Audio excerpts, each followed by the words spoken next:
আসসালামু আলাইকুম প্রিয় শিক্ষার্থীরা, তোমাদের প্রতিনিয়ত যে লাইভ ক্লাস হচ্ছে এই লাইভ ক্লাসের সঙ্গে কিন্তু আমরা তোমাদের ডাউট সলভিং এর জন্য আমরা কিন্তু তোমাদের জন্য নিয়ে এসেছি রেকর্ডেড ক্লাস। অর্থাৎ এই ক্লাসগুলোতে তোমাদের জন্য আমরা যে বিগত বছরগুলোতে যে প্রশ্নগুলো এসেছে সেই প্রশ্নগুলো কিন্তু আমরা সূক্ষ্মভাবে তোমাদেরকে অ্যানালাইসিস করে বুঝিয়ে দেব যে কিভাবে এই পরীক্ষায় বিগত বছরগুলোতে এই প্রশ্নগুলো এসেছে।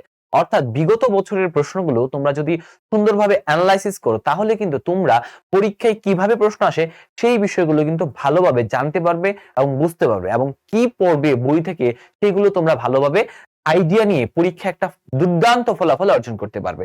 তো চলো দেখা যাক আমরা আজকে কি আলোচনা করব। আমরা আলোচনা করব যে আজকে তৃতীয় অধ্যায়, যেটা রয়েছে ভৌগোলিক উপনাম, বর্তমান এবং পুরাতন যে নাম রয়েছে, পুরাতন নাম সংক্রান্ত বিগত বছরের এডমিশন টেস্টে যে প্রশ্নগুলো এসেছে সেই প্রশ্নগুলো। অর্থাৎ এই প্রশ্নগুলো তোমরা দেখবা যে পরীক্ষার মধ্যে বিভিন্ন বিশ্ববিদ্যালয়ে বিগত বছরগুলোতে কিভাবে প্রশ্নগুলো আসছে এবং পরীক্ষায় তোমরা কোন বিষয়গুলোকে যদি মনোযোগ সহকারে পড়ো এবং সেই বিষয়গুলো পরীক্ষায় বারবার কিন্তু ঘুরিয়ে ফিরিয়ে পেঁচিয়ে আসে। তো আমরা চলো দেখা যাক, শুরু করি।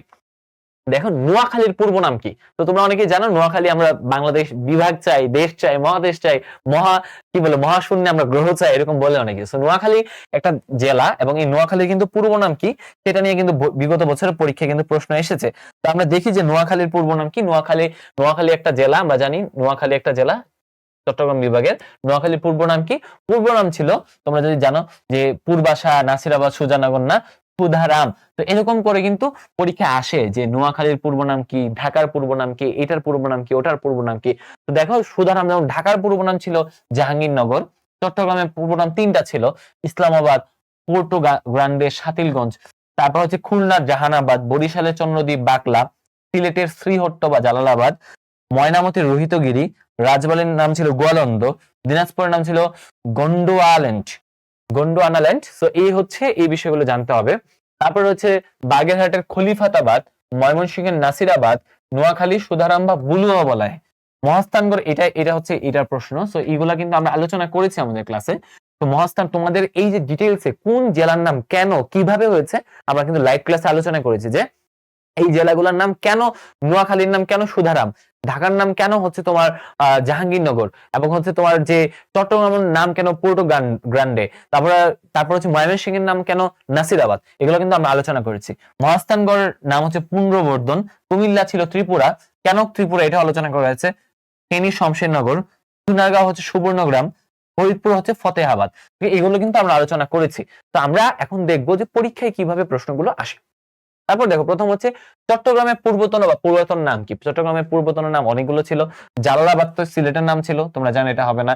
নাসিরাবাদ কোথার নাম ছিল? ময়মনসিংহের। খলিফাতাবাদ খুলনা। ইসলামাবাদ, চট্টগ্রামের নাম ছিল ইসলামাবাদ। পরীক্ষা এটা দুইবার আসছে। দেখো চট্টগ্রামের নাম হচ্ছে ইসলামাবাদ। তারপর হচ্ছে ঢাকা মহানগরী মুঘল আমলে কি নামে পরিচিত ছিল? এখন দেখো ঢাকা মহানগরীতে তোমরা জানো এই যে ঢাকা কিন্তু রাজধানী হচ্ছে 1610 সালে, এবং এই 1610 সালে যে রাজধানী করেছে সুবেদার ইসলাম খান, তিনি কিন্তু তৎকালীন যে সম্রাট রয়েছে সেই সম্রাটের নাম ছিল কি? জাহাঙ্গীর। তো সম্রাট জাহাঙ্গীরের নাম অনুসারে ঢাকার নামকরণ করেন জাহাঙ্গীরনগর। তার মানে ঢাকার নামকরণ করে জাহাঙ্গীরনগর কে করেন? ইসলাম খান। তার মানে এই ইসলাম খান জাহাঙ্গীরনগরের নামকরণ করেন, সুবেদ ইসলাম খান। এবং এই ঢাকা নগরী মুঘল আমলে নাম ছিল জাহাঙ্গীরনগর, নাম জাহাঙ্গীরনগর।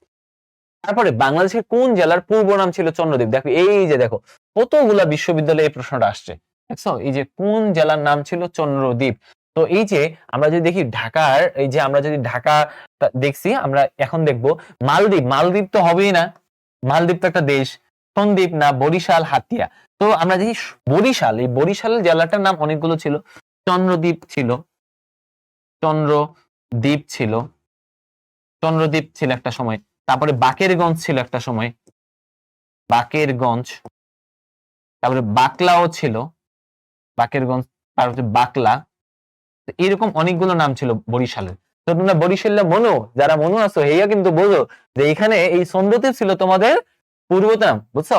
তো এই যে বরিশাল জেলার পূর্ব নাম চন্দ্রদ্বীপ, সেটা কিন্তু তোমরা যদি জানো, তার মানে তোমরা দেখছো বিগত বছরগুলো কিভাবে প্রশ্নগুলো আসে।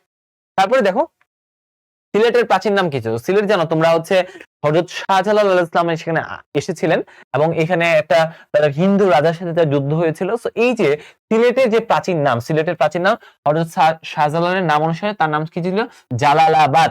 তো এইভাবে কিন্তু তোমার আবার জালালাবাদও ছিল, আবার শ্রীহট্টও ছিল, তার মানে এই যে দুইটার মধ্যেই কিন্তু পড়ে। তার মানে আমি উত্তর দিব কোনটা? তার উত্তর হচ্ছে প্রথমটা। কারণ হচ্ছে সিলেটের তোমার যদি একটা প্রশ্নে দুইটাই রাইট থাকে, তোমাকে আমি আগেই বলছি দেখো ঢাকা বিশ্ববিদ্যালয় সহ অন্যান্য বিশ্ববিদ্যালয়ে তোমার দুইটাই রাইট থাকতে পারে, দুইটাই যদি রাইট থাকে তাহলে তুমি কোনটা দিবা। এবং সিলেট জেলার বলছে কি প্রাচীন নাম, প্রাচীন কালে কিন্তু সিলেট কি নামে পরিচিত ছিল? জালালাবাদ ছিল, কিন্তু প্রাচীন কালে ছিল না। জালালাবাদ ছিল শ্রীহট্টের পরে, তারপরে কিন্তু জালালাবাদ হয়েছে। তার মানে এটাও একটা বিষয়। আর যদি দুইটা রাইট থাকে তুমি সবসময় প্রথমটা উত্তর করবা। যদি এখানে জালালাবাদের প্রথম থাকতো তুমি জালালাবাদ দিলেও তোমারটা রাইট হিসেবে কাউন্ট করা হইতো। কিন্তু প্রাচীন নাম এটা একটা ফ্যাক্টর, যদি প্রাচীন নাম থাকে অবশ্যই প্রাচীনটা দিবা। প্রাচীন নাম ছিল শ্রীহট্ট, তার মানে সিলেট জেলার প্রাচীন নাম ছিল শ্রীহট্ট। এটা খুব ইম্পর্টেন্ট একটা প্রশ্ন, কারণ এটা অনেকেই পেস লাগাই ফেলবে যে ভাই জালালাবাদ তো, আপনি তো একটু আগেই বললেন যে জালালাবাদ তো সিলেট জেলার নাম ছিল। আমি তো অস্বীকার করছি না, কিন্তু তোমার বুঝতে হবে সিলেট জেলার প্রশ্নটা কি। প্রশ্নটা হচ্ছে প্রাচীন নাম, ঠিক আছে? এখন আমি যদি বলি ঢাকা জেলার, আমরা জানি যে মুঘল আমলের নাম কি ছিল, তার মানে তাই না? তো এটা যদি আরেকটু প্রাচীন যায়, তার মানে এই যে তোমার যে প্রশ্নটা যদি তুমি বুঝো তাহলে উত্তর করা তোমার জন্য একদম ইজি হয়ে যাবে। তো আমরা জানি সিলেট জেলার প্রাচীন নাম ছিল শ্রীহট্ট, তার পরবর্তীতে আবার নাম হয়েছে কি জালালাবাদ। কারণ দুইটাই রাইট, কিন্তু আমাদের প্রশ্নটার প্রাসঙ্গিকতার উপর ভিত্তি করে আমরা উত্তর দিচ্ছি নাম্বার 1। আর পরীক্ষায় যদি দুইটাই উত্তর থাকে বেশিরভাগ সময় চেষ্টা করবা কি প্রথমটা উত্তর করার জন্য। তারপরে দেখো রোহিতগিরি কোন স্থানের পূর্ব নাম? রোহিতগিরি হচ্ছে কুমিল্লা ময়নামতি, ইতি ময়নামতি। এই ময়নামতি হচ্ছে কুমিল্লার যে একটা জায়গা, এবং এইটার নাম ছিল রোহিতগিরি নামে ছিল আর কি। হুইচ সিটি, মানে কোন সিটিকে সাইবার সিটি বলা হয়? সাইবার সিটি বলা হয় ডিজিটাল সিটি, সাইবার সিটি, সেটাকে বলা হচ্ছে সিলেট। সিলেটকে আমরা জানি সাইবার সিটি হিসেবে ঘোষণা করা হয়। সাইবার সিটি হচ্ছে সিলেট, ডিজিটাল ডিস্ট্রিক্ট হচ্ছে যশোর, ওয়াইফাই ডিস্ট্রিক্ট হচ্ছে সিলেট, তারপর হচ্ছে মসজিদের নগরী বলা হয় ঢাকাকে। এগুলো একটু খেয়াল রাখবে আর কি। গুরুত্বপূর্ণ তথ্য আমরা জানি, প্রথম ডিজিটাল জেলা যশোর, প্রথম ডিজিটাল সিটি সিলেট, প্রথম কুয়েস সিটি বলা হয় খুলনাকে, তারপরে সিল্ক সিটি বা গ্রিন সিটি বলা হয় রাজশাহীকে, বাংলাদেশের বাণিজ্যিক রাজধানী চট্টগ্রাম, দেশের প্রথম সাইবার সিটি সিলেট। তো এটা তোমরা বুঝো গ্রিন সিটি বলা হয় কেন রাজশাহীকে, এটা কি ইম্পর্টেন্ট না? তো গ্রিন সিটি বা সিল্ক রাজশাহীর বিখ্যাত যে তোমার সিল্ক কাপড় কিন্তু উৎপন্ন হয় রাজশাহীতে। আবার গ্রিন, তোমরা জানো রাজশাহী হচ্ছে পুরা একটা শহরটাকে সাজিয়ে গুছিয়ে খুব সুন্দরভাবে তারা তৈরি করেছে। তো সেই কারণে আমরা বলতে পারি রাজশাহী একটা সিল্ক সিটি বা গ্রিন সিটি। বাংলার প্রাচীন বাংলায় পুন্ড্রবর্ধন বর্তমানে কোথায়? পুন্ড্রবর্ধন ছিল বগুড়া, দিনাজপুর, রাজশাহী, তাই না? পুন্ড্রবর্ধন, পুন্ড্র মানে কি? পুন্ড্র তোমরা জানো পুন্ড্র মানে কি? পুন্ড্রবর্ধন, পুন্ড্রনগর। পুন্ড্র মানে হচ্ছে আখ, তোমরা তো অনেকে আখ খেয়েছো। আখ মানে কি জানো? আখ মানে হচ্ছে সুগার ক্যান, তোমরা গ্যান্ডারি বলো, সুগার ক্যান বলো, তো যেটাই বলো, এই আখটা কেন? তো এই যে এই আখটা এই বগুড়া, দিনাজপুর, রাজশাহী অঞ্চলে প্রচুর পরিমাণে আখ উৎপন্ন হইতো, এবং বলা হয় সেই কারণে এই অঞ্চলটার নাম ছিল পুন্ড্রবর্ধন বা পুন্ড্রনগর। তো এই পুন্ড্রনগরের নাম পিছনে হচ্ছে আখের একটা ভূমিকা আছে। আবার অনেকে বলে যে আখ নামে, এই যে পুন্ড্র নামে একটা জাতি ছিল, যে কারণে এই নাম, এই অঞ্চলের নাম হয়েছে পুন্ড্রনগর। তো দুইটার মধ্যে একটু পার্থক্য কিন্তু আছে, তাই না? কিন্তু আমরা জানবো যে তিনটা প্রাচীন যে একটা নগর ছিল সেই নগরের বর্তমান নাম। আচ্ছা, তারপর দেখো পুনর্বর্ধন ছিল বর্তমানে বগুড়া, দিনাজপুর, রাজশাহী অঞ্চলে। গৌড়ের নাম জান্নাতাবাদ রাখেন কে? গৌড় মানে কি? গৌড় মানে হচ্ছে আমাদের এই অঞ্চলটাই গৌড় ছিল, আমরা জানি এই অঞ্চলটাই গৌড় ছিল, এবং এটার নাম জান্নাতাবাদ রাখছে সম্রাট হুমায়ুন। কেন রাখছে? উনি এই অঞ্চলে এসে দেখলেন যে বাংলায় এসে বা গৌড়ে এসে উনি দেখলেন যে এই অঞ্চলের মানুষজনের মধ্যে এত, মানে এই অঞ্চলটা এত, বর্ষাকাল, উনি বাংলার রূপ রস প্রাকৃতিক, উনি কবি ছিলেন, তো তো এই অঞ্চলের মানুষের যে সবকিছু দেখে, এই অঞ্চলটা দেখে ওনার কবিতা লেখার জন্য একদম উর্বর ভূমি। উনি দেখলেন যে বর্ষাকালে বৃষ্টি পড়ছে, তো অন্যরকম একটা, বা বর্ষাকালে যে নদীর পানি ফুলে ফেপে উঠছে। তো এই যে বাংলার সৌন্দর্য, অপরূপ সৌন্দর্য দেখে এমন দেশটি কোথাও খুঁজে পাবে না কো তুমি, সকল দেশের রানী সেজে আমার জন্মভূমি। তো এই বাংলার রূপরস দেখে উনি নাম দিলেন যে এ তো জান্নাত হে। তো এই যে জান্নাত থেকেই জান্নাতাবাদ, মানে খুব সুন্দর লাগছে ওনার কাছে এই এলাকাটা। তো এই কারণে উনি এটার নাম দিয়েছেন কি জান্নাতাবাদ। আর বাংলার নাম, সম্রাট হুমায়ুন যেহেতু কবি ছিলেন সেই কারণে তিনি এই বাংলার নাম দিয়েছেন জান্নাতাবাদ, একটা উপমা ইউজ করে। এটা কিন্তু 2017 সালে ঢাকা ইউনিভার্সিটি আসছে, 2017 সালে আসছে, সিইউতে আসছে, তো ইম্পর্টেন্ট। তারপরে আমরা যদি দেখি কোন সমুদ্র সৈকতকে সাগর কন্যা বলা হয়? তোমরা জানো সাগরের কন্যা, মানে সাগর কন্যা কেন বলা হয়? কারণ সাগরের কাছাকাছি অবস্থিত, বা সাগর কন্যা মানে কি? কন্যা মানে হচ্ছে সাগরের মেয়ে, তাই না? তো এই সাগরের কাছাকাছি এই জন্য অবস্থিত, কক্সবাজারে অবস্থিত। কিন্তু কুয়াকাটাকে বলা হয়, কুয়াকাটাটা একটু ছোট বাট খুব মানে অন্যরকম একটা, মানে কুয়াকাটার সৌন্দর্য আর কক্সবাজারের সৌন্দর্য একটু ডিফারেন্ট। তো এই কারণে মানে অনেকটা সাগরের কন্যা, মানে সাগরের মিষ্টি মেয়ে। তো সেই কারণে কিন্তু কুয়াকাটাকে বলা হচ্ছে সাগর কন্যা। এটা কিন্তু পটুয়াখালীতে অবস্থিত। দেখো কুয়াকাটা, এটা দৈর্ঘ্য হচ্ছে 18 কিলোমিটার, স্থানের নাম সমুদ্র সৈকত, এটা তো কলাপাড়া উপজেলার। তারপরে আমরা জানি পূর্বাশা দ্বীপের অপর নাম কি? পূর্বাশা একটা দ্বীপ রয়েছে, যে দ্বীপটা এখন হারাই গেছে। তো পূর্বাশা নিউমোর, এটাকে বলা হয় দক্ষিণ তালপট্টি দ্বীপটাকে পূর্বাশা বলে। তো এটা জেগে উঠছিল, এটা আবার এখন হারাই গেছে। তো এই হচ্ছে বিষয়। তারপরে হচ্ছে আমরা যদি দেখি যে এখানে অনেকগুলো দ্বীপ রয়েছে, তোমাদের সেন্ট মার্টিন দ্বীপ, পূর্বাশা দ্বীপ, ছেড়া দ্বীপ, কুতুবদিয়া, মনপুর, এগুলো আমরা বাংলাদেশের দ্বীপ ক্লাসে আলোচনা করব। দারবাঙ্গা বা দাড়ি বঙ্গ নামে পরিচিত কি?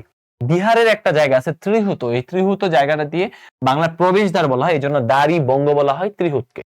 আচ্ছা, বরিশাল জেলার ইংরেজি নাম লিখতে কোনটা ব্যবহার হয়? বরিশাল নাম চেঞ্জ হয়েছে, এই জন্য বরিশালে তোমরা জানো ইংরেজি নাম লিখতে বি, বরিশাল, এটা কিন্তু বর্তমানে ইউজ করা হয়। তারপরে হচ্ছে বরিশাল। সুন্দরবনের অপর নাম কি? সুন্দরবনের অপর নাম হচ্ছে বাদাবন। বাংলাদেশের প্রথম বা বাংলাদেশের একমাত্র ম্যানগ্রোভ ফরেস্ট বলা হয় সুন্দরবনকে। এই সুন্দরবনের আয়তন হচ্ছে 10,000 বর্গ কিলোমিটার, এবং এর মধ্যে 6,500 মতো পড়ছে বাংলাদেশের, বাকিটা পড়ছে ইন্ডিয়াতে। তো এটা হচ্ছে বাদাবন নামে অভিহিত করে, স্থানীয়রা এটাকে বাদাবন বলে আর কি। রাজশাহী জেলার পূর্ব নাম কি? রাজশাহী জেলার পূর্ব নাম হচ্ছে রামপুর বোয়ালিয়া। মানে রাজশাহী জেলার পূর্ব নাম হচ্ছে রামপুর বোয়ালিয়া। কারণ এই যে রামপুর এবং বোয়ালিয়া নামক দুইটা গ্রামের সমন্বয়ে রাজশাহী শহর হয়েছিল। তার মানে কয়টা গ্রামের সমন্বয়ে? দুইটা নাম হচ্ছে রামপুর এবং বোয়ালিয়া। তাই এই জন্য রাজশাহী শহরকে বলা হয় রামপুর বোয়ালিয়া। কিন্তু আমরা যে রাজশাহী শহরের সঙ্গে পরিচিত, তা 1825 সাল থেকে এই বর্তমান রাজশাহী হয়েছিল। এই জেলায় প্রচলিত বহু জমিদার রাজার যে প্রচলিত ছিল, এই জন্য রাজশাহী। তারপর রাজশাহী জেলায় তুমি যদি যাও, আমার কয়েকবার সুযোগ হয়েছে যাওয়া, তোমার মধ্যে একটা ইন্টারেস্টিং ফ্যাক্ট হচ্ছে রাজশাহী জেলার মধ্যে তুমি গেলে দেখবা রাজশাহী জেলার একটা অন্যতম বৈশিষ্ট্য হচ্ছে তাদের যে পুরাতন বিল্ডিং গুলা। তোমার মনে হবে এখানে রাজারা অনেক বছর যাবত ছিল এবং তারা এখানে শাসন করেছে। তো এই যে পুরাতন বিল্ডিং গুলা না দেখলে মনে হবে এটা একটা এন্টিক নগরী। এন্টিক নগরী বর্তমানে অনেকগুলো ভেঙে ফেলছে নতুন নতুন কাজ, রাস্তার প্রশস্তকরণের কারণে। বাট রাজশাহী জেলা মানে বলা হয় এখানে অনেক অনেক রাজা তারা হচ্ছে বসবাস করত, রাজাদের একটা আবাসস্থল ছিল। অনেকে বাগান বাড়ি থাকে না, ধরো ঢাকার থেকে অদূরে একটা বাগান বাড়ি, জমিদার। তো রাজশাহী জেলায় অনেক জমিদার বা তোমার হচ্ছে রাজারা ছিল। তো এই কারণে ধারণা করে অনেক রাজা যেহেতু ছিল, এটাকে রাজশাহী বলা হয়। আবার আরেকটা জিনিস ধারণা করা হয় যে রামপুর বোয়ালিয়া দুইটা গ্রাম ছিল, এই জন্য রামপুর বোয়ালিয়া বলা হয়। Which constitutional amendment place Dhaka? দেখো ঢাকা আগে নাম করে ঢাকা। দেখো তুমি যদি, আমি দেখছি আমি ঢাকা ইউনিভার্সিটিতে পড়ছি, তো তো ঢাকা ইউনিভার্সিটিতে যারা 1970 সালে দেশ স্বাধীনের সময় পড়ছে, তারা লিখতো এইভাবে ঢাকা ঢাকা। কিন্তু বাংলাদেশের সংবিধানের 8ম সংশোধনী এনে ঢাকাকে লিখা হয় DHA ঢাকা।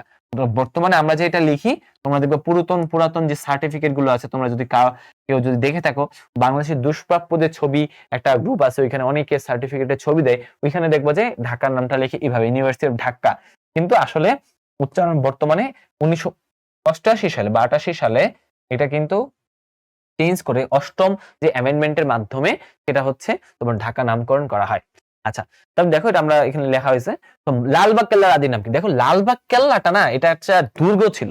তো এই দুর্গটা কিন্তু বর্তমানে আগের মতো নাই।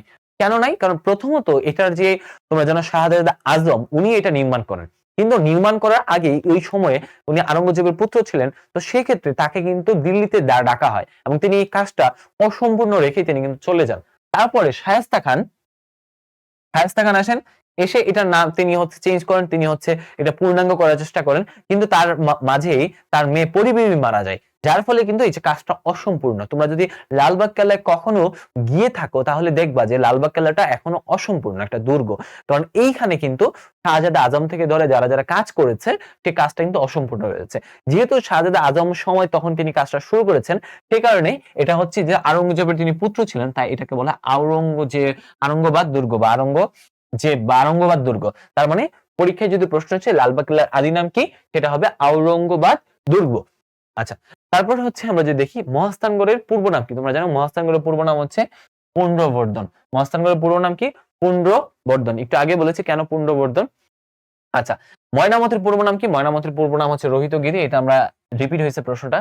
তারপর হচ্ছে আমরা যদি দেখি ঢাকার কত সালে হয়? আমরা বলেছি 1988 সালে বা 88 সালে। তো এই যে দেখো 1988 সালে হচ্ছে এটা কি, ঢাকা বাংলাদেশের রাজধানী, বা আগেই হয় কিন্তু এটা নামটা চেঞ্জ হয় আরকি। তারপর আমরা যদি দেখি বাংলাদেশের কোন সুবেদার ঢাকার নাম জাহাঙ্গীরনগর রাখেন? এটা আমরা জানি সুবেদার ইসলাম খান, বা ঢাকার নাম হচ্ছে জাহাঙ্গীরনগর রাখেন। ঢাকার এই জন্যই এই যে ঢাকা এটা বিখ্যাত একটা জায়গা। তারপর হচ্ছে আমরা জানি পর্তুগিজরা চট্টগ্রাম বন্দরের নাম কি দিয়েছিল? পর্তুগিজরা জানো অনেকদিন যাবত হচ্ছে চট্টগ্রাম বন্দরটা দখল করে রেখেছিলেন, এবং এটা পর্তুগিজদের আইডিয়া কি ছিল? তারা যেহেতু নাবিক ছিল, তারা যেহেতু বণিক ছিল, তারা সাধারণত ধরো ভারতের কালিকট বন্দরে এসে নাম ছিল কে? আমরা জানি বাস্কো দা গামা। তো ভারতের কালিকট বন্দর থেকে তিনি যেহেতু আসলে বিভিন্ন বন্দরগুলোতে তারা হতে থাকতো, এবং বন্দর থেকে বিভিন্ন জাহাজে তারা হচ্ছে মসলা বা বিভিন্ন এই অঞ্চল থেকে বিভিন্ন জিনিস তারা হচ্ছে তাদের ইউরোপে নিয়ে যেত, এবং ইউরোপ থেকে যে মোটা কাপড় বা বিভিন্ন জিনিস এখানে নিয়ে আসতো, তারা সরাই করতো। তো তাদের জন্য পোর্ট গুলা খুব ইম্পর্টেন্ট ছিল। সেই কারণে তারা পোর্ট গুলাকে কি পর্তুগিজরা নিয়ে নিত, এবং এই পোর্ট গুলার নাম তারা নিজের মতো করে দিত। যে পোর্ট চট্টগ্রাম বন্দরের নাম ছিল পোর্টো গ্রান্ডে। তো পোর্টো গ্রান্ডে ছিল চট্টগ্রামের, হ্যাঁ, চট্টগ্রাম বন্দরের নাম। তারা দিয়েছিল পর্তুগিজরা। তারপরে গোন্ডোয়ানাল্যান্ড, এই যে এই গোন্ডোয়ানাল্যান্ড কোন স্থানের পূর্ব নাম হচ্ছে দিনাজপুর। দিনাজপুরের এই অঞ্চলটাকে গোন্ডোয়ানাল্যান্ড বলা হতো। আমরা ক্লাসে আমাদের যে লাইভ ক্লাসে কিন্তু ব্যাখ্যা করেছি কেন গোন্ডোয়ানাল্যান্ড বলা হয়। তোমরা কিন্তু লাইভ ক্লাসটা যারা দেখছো তারা কিন্তু অবশ্যই জানো, আমি আর রিপিট করছি না। তারপর হচ্ছে কোন জেলার প্রাচীন নাম পালঙ্কি? তো পালঙ্কি কিন্তু অনেক ইন্টারেস্টিং একটা যে রেস্টুরেন্টের নাম হচ্ছে। আমরা কিছুদিন আগে আমাদের শিক্ষক থেকে আমরা একটা ট্যুরে গিয়েছিলাম, এবং সেখানে কিন্তু আমরা দেখেছি যে পালঙ্কি রেস্টুরেন্ট আমরা অনেকে খেয়েছি। তো পালঙ্কি রেস্টুরেন্টটা কিন্তু ইন্টারেস্টিং, খুবই মজাদার খাবার পাওয়া যায়। তো পালঙ্কি হচ্ছে কক্সবাজারে অবস্থিত। যেহেতু কক্সবাজারে অবস্থিত, কক্সবাজার জেলার পূর্ব নাম হচ্ছে পালঙ্কি। হ্যাঁ, কেন পালঙ্কি বলা হয় সেটা কিন্তু আমরা লাইভ ক্লাসে এক্সপ্লেইন করেছি। তারপরে আমরা যদি দেখি যে এই যে পালঙ্কি, তো কক্সবাজার প্রাচীন নাম পালঙ্কি বলা হয়। তারপরে হচ্ছে বরিশালের পূর্ব নাম চন্দ্রদ্বীপ, বাকলা বা এই যে ইসমাইলপুর। তো এইভাবে তোমাদের পরীক্ষায় কিন্তু অনেকগুলো প্রশ্ন আসে যে কোন জেলার পূর্ব নাম পুরাতন নাম কি। তো এই যে বিষয়গুলো যদি তোমরা ক্ষুদ্র ক্ষুদ্র ভাবে নিজেরা পড়ো, তাহলে তোমাদেরকে একটা জিনিস আমি অনুরোধ করব যে তোমরা যদি কিছু জিনিস তোমরা নিজেরা একটু ধরে বুঝে নেটে সার্চ করে পড়ো যে কেন এটা হলো। তো আমরা জানি হোয়াট, তোমাদের অনেকে আমাকে প্রশ্ন করো যে ভাইয়া আমার তো সাধারণ জ্ঞান অনেক পড়ি, তো সাধারণ মনে থাকে না। মনে রাখার বিভিন্ন টেকনিক কৌশল কিন্তু আছে। একটা কৌশল হচ্ছে তুমি যদি গল্পের মাধ্যমে, ছন্দের মাধ্যমে নিজের মন মতো ভাবে পড়াটা গুছিয়ে নাও, তাহলে কিন্তু তোমার পড়তে অনেক বেশি সুবিধা হবে। কারণ তুমি যদি মনে করো যে হ্যাঁ বরিশালের পূর্ব নাম চন্দ্রদ্বীপ, এখন যে তুমি যদি বলো যে কক্সবাজারের পূর্ব নাম হচ্ছে পালঙ্কি, তুমি তাহলে এই পালঙ্কি কেন বলা হয়, পালঙ্কি নিয়ে যদি তুমি একটু সার্চ করো, তুমি যদি একটু ইতিহাস জানো, তাহলে এই ইতিহাস ভুলে যাব আজ আমি কি তেমনই সন্তান। হ্যাঁ, তো এই যে ইতিহাসটা বলা যাবে না, এই ইতিহাসটা তোমার নিজস্ব ইতিহাস। কোন এলাকার নাম কেন হইলো এটা একটু সার্চ করবা, দেখবা বিভিন্ন জায়গায় কিন্তু বিভিন্ন তথ্যচিত্র ভিডিও পাবা ইউটিউবে। তো তুমি যদি ইউটিউবে একটা ভিডিও দেখো যে এই এলাকার নাম কেন এটা হলো, ধরো কুমিল্লার নাম ত্রিপুরা কেন হয়েছে, তোমরা যদি দেখো যে কুমিল্লার ঠিক পূর্ব দিকে অবস্থিত কি ত্রিপুরা নাম একটা নগর আছে, বা ত্রিপুরা নাম একটা রাজ্য আছে। তো আগে এই যে ত্রিপুরার রাজা, যে মানিক বাহাদুর বা অনেক রাজা ছিল, তো ত্রিপুরার রাজা এই যে অঞ্চল থেকে ট্যাক্স কালেকশন করতেন, তিনি কিন্তু কুমিল্লা, ব্রাহ্মণবাড়িয়া বা এই অঞ্চলগুলো থেকে তিনি হচ্ছে খাজনা আদায় করতেন। তো এই যে কুমিল্লার অঞ্চলটা একটা সময় নিয়ন্ত্রণ হতো ত্রিপুরা থেকে, সেই কারণে পূর্ব অর্থাৎ আমাদের যে দলিল রয়েছে আমাদের দাদাদের বাবাদের, যে দলিলগুলোতে লেখা আছে যে কুমিল্লার পূর্ব নাম হচ্ছে মানে ত্রিপুরা রাজ্যের অন্তর্গত। তার মানে এই যে ত্রিপুরা নামটার পেছনে কারণ ছিল যে কুমিল্লা একটা সময় ত্রিপুরা অন্তর্ভুক্ত ছিল। তেমনি ভাবে ধরো অনেকগুলো জেলা, যে রামপুর বয়ালি আমি বললাম রাজশাহীর ইতিহাস, তো প্রত্যেকটা জেলা খলিফাতাবাদ, জাহানাবাদ, জালালাবাদ, ইসলামাবাদ, তারপর হচ্ছে নাসিরাবাদ, এরকম অনেকগুলো নাম রয়েছে, পোর্টো গ্রান্ডে, হ্যাঁ, তারপর এই যে গোন্ডোয়ানাল্যান্ড। তো এই প্রত্যেকটা নামের ইতিহাস যদি তুমি জানো, তাহলে কিন্তু তোমার জন্য পড়াটা খুব বেশি ইজি হয়ে যাবে। তুমি খুব সহজেই পড়াটা আত্মস্থ করতে পারবা। তোমার খুব কষ্ট করে মনে রাখতে পারবা, মানে কষ্ট করে মনে রাখতে হবে না তোমাকে, তুমি জাস্ট হচ্ছে হিস্ট্রিটা জানলা আর জিনিসটা বললা। অর্থাৎ মেক ইউর রিডিং ইন্টারেস্টিং, অর্থাৎ তোমার স্টাডিটাকে তুমি যদি ইন্টারেস্টিং না বানাতে পারো, at the end of the তুমি কিন্তু সংকটে পড়বা। তো সকলের জন্য অনেক অনেক শুভকামনা রইল। আশা করি তোমরা এই ভিডিওর মাধ্যমে তোমাদের যে কনফিউশন গুলো ক্লিয়ার হয়েছে। নেক্সট ভিডিওতে আমরা তোমাদের যে লেকচার 2 যে টপিক গুলো রয়েছে সেগুলো আমরা আলোচনা করবো। সবাই ভালো থাকো, সুস্থ থাকো।